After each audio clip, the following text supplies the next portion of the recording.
자, 여러분. 오늘 저희가 들여다볼 원문 분석, 이거 진짜 흥미롭습니다. 보통 우리가 생각하는 상식이랑은 완전 반대로 굴러가는 이야기거든요. 오늘의 주제, 바로 무역이 끊길 때 전쟁이 터지는 소름 돋는 이유입니다. 딱 들었을 때 뭔가 좀 앞뒤가 안 맞는 것 같지 않나요? 근데 오늘 이 분석을 끝까지 쭉 따라와 보시면요. 복잡해 보이는 국제 정세랑 경제학이 어떻게 맞물려 돌아가는지 진짜 머릿속에 싹 정리가 되실 겁니다. 바로 한번 들어가 보죠. 먼저 이런 질문부터 하나 던져볼게요. 우리끼리 서로 장사하고 돈이 아주 복잡하게 얽혀 있어요. 그럼 과연 우리가 총 들고 싸울까요? 이거 진짜 고전적이면서도 너무 당연해 보이는 질문이잖아요. 그러니까 내가 쟤랑 돈 거래를 이렇게나 많이 하고 있는데 미쳤다고 쟤를 때리겠냐는 거죠. 이른바 경제적 상호 의존에 대한 이야기인데 오늘 우리는 이 엄청난 역사적 미스테리를 같이 한번 추적해 볼 겁니다. 근데 이 너무나도 상식적인 생각이 역사 속에서 얼마나 처참하게 박살났는지 아시나요? 1910년에 노먼 엔젤이라는 학자가 아주 호기롭게 책을 하나 냅니다. 요지가 뭐냐면 이제 국가 간의 경제가 너무 끈끈하게 연결돼 있어서 전쟁을 하면 진짜 다 같이 망한다. 그러니까 전쟁은 절대 안 일어날 거다. 이렇게 주장한 거죠. 근데 어떻게 됐죠? 진짜 기가 막히게도 딱 4년 뒤인 1914년에 제1차 세계대전이 빵 터져버립니다. 타이밍 진짜 너무 얄궂지 않나요? 학자 입장에선 완전 역대급 망신이었죠. 자, 근데 여기서 우리가 짚고 넘어가야 할 아주 중요한 포인트가 있습니다. 그럼 노멀 엔젤이 완전히 헛소리를 한 거냐? 사실 그건 아니거든요. 이 사람이 전쟁이 물리적으로 절대 불가능하다고 한 게 아니라 전쟁을 이겨봤자 경제적으로 엄청나게 손해를 보는 진짜 멍청한 짓이다라고 말했던 겁니다. 그러니까 경제적으로 탄탄하게 얽혀 있으면 전쟁을 일으킬 때 치러야 하는 그 비용이 말도 안 되게 비싸진다는 걸 꿰뚫어 본 거죠. 우리가 그동안 이 사람의 말을 살짝 오해하고 있었던 겁니다. 제1장 평화의 수학. 비행기가 어떻게 이 공식을 완전히 뒤바꿔 놨는지 한번 보겠습니다. 그럼 현대 경제학자들은 이 평화의 수학을 도대체 어떻게 다시 계산했을까요? 그 비밀은 바로 1970년대에 등장한 엄청나게 큰 비행기, 이른바 와이드바디 항공기들에 있습니다. 1965년만 해도 미국의 수출품 중에서 비행기로 실어 나르는 화물 비중이 고작 12%밖에 안 됐거든요. 근데 이게 2004년이 되니까 무려 60% 이상으로 그야말로 폭발해버립니다. 예전에는 그냥 이웃 나라들이랑만 장사를 했다면 이제는 비행기 띄워서 지구 반대편에 있는 국가들과도 실시간으로 엄청나게 엮이게 된 거죠. 이렇게 전 세계가 촘촘하게 비행기로 묶이면서 진짜 놀라운 변화가 생깁니다. 바로 물리적인 거리를 무시해버리는 유효 거리라는 데 확 줄어든 건데요. 예를 들어서 리투아니아랑 이라크. 지도에서 보면 엄청나게 멀잖아요. 근데 이 거대한 화물기들 덕분에 두 나라 사이의 유효 거리가 무려 80%나 훅 줄어들게 됩니다. 말 그대로 전 세계가 하나의 거대한 동네 상권으로 쫙 압축돼 버린 거죠. 자, 그리고 여기서 오늘 제가 보여드릴 가장 짜릿한 데이터가 나옵니다. 1962년부터 2014년까지 무역과 평화가 어떤 관계가 있는지 쫙 분석을 해봤거든요. 그랬더니 국가 간의 무역량이 2배로 늘어날 때마다 얘네들이 서로 치고받고 싸울 확률이 무려 50%나 뚝 떨어졌습니다.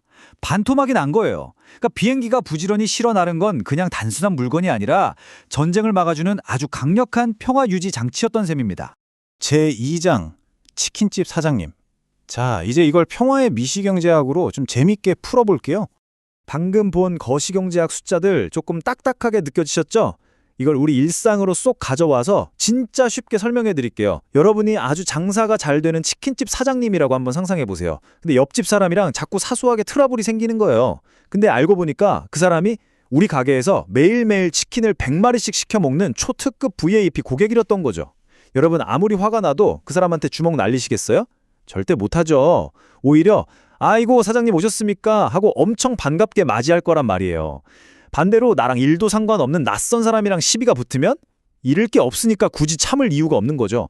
이게 바로 무역이 평화를 유지하는 핵심 원리입니다. 하루에 치킨 100마리가 오가는데 어떻게 멱살을 잡겠어요? 안 그런가요? 제3장 소름 돋는 반전. 그렇다면 왜 이 결별이 전쟁을 부르게 되는지 그 진짜 이유를 짚어보겠습니다. 자, 이제 여기서부터는 분위기를 조금 바꿔볼게요. 살짝 긴장하셔도 좋습니다. 처음에 제가 왜 결별이 전쟁을 부르는가에 대해 소름 돋는 반전이 있다고 말씀드렸잖아요. 그걸 이해하려면 먼저 디커플링이라는 단어를 아셔야 합니다. 한마디로 국가들끼리 경제적으로 엮여 있는 걸 의도적으로 끊어버리고 무역 관계를 박살내는 걸 뜻하는데요. 이거 지정학적으로 보면 어떤 상황이냐면요.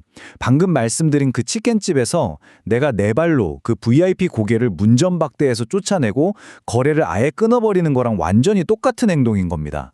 여기서 마티아스 토네 교수의 분석을 보면 진짜 우리 상식이 완전히 뒤집힙니다.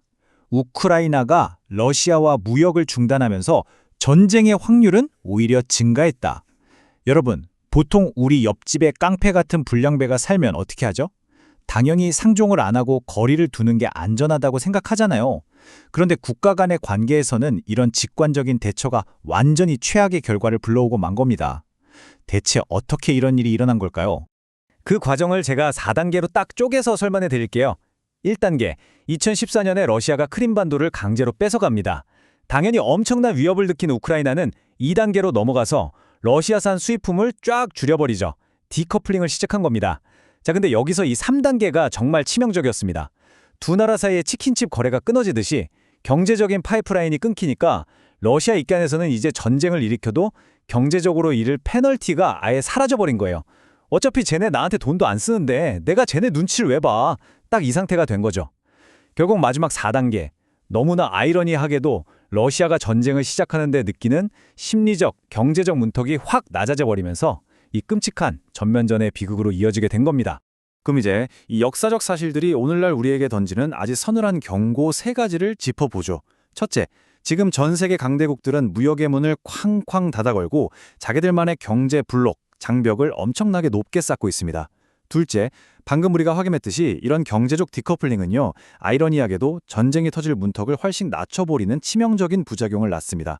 마지막 셋째, 만약 정말로 누군가의 도발을 막고 싶다면요, 사고를 쳤을 때 경제적으로 얼마나 박산이 나는지, 즉 국제결제망 퇴출 같은 아주 강력한 제재를 무역이 활발하게 돌아가고 있을 때 사전에 확실하게 경고해 둬야만 비로소 평화를 지키는 안전망으로 작동할 수 있다는 겁니다.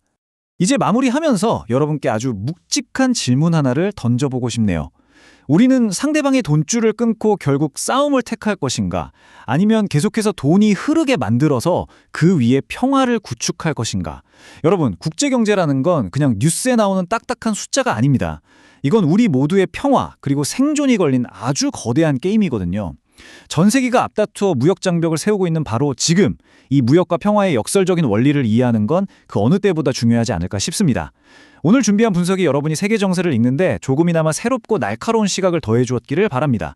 끝까지 함께해 주셔서 진짜 감사드리고요. 저는 다음 분석에서 뵙겠습니다.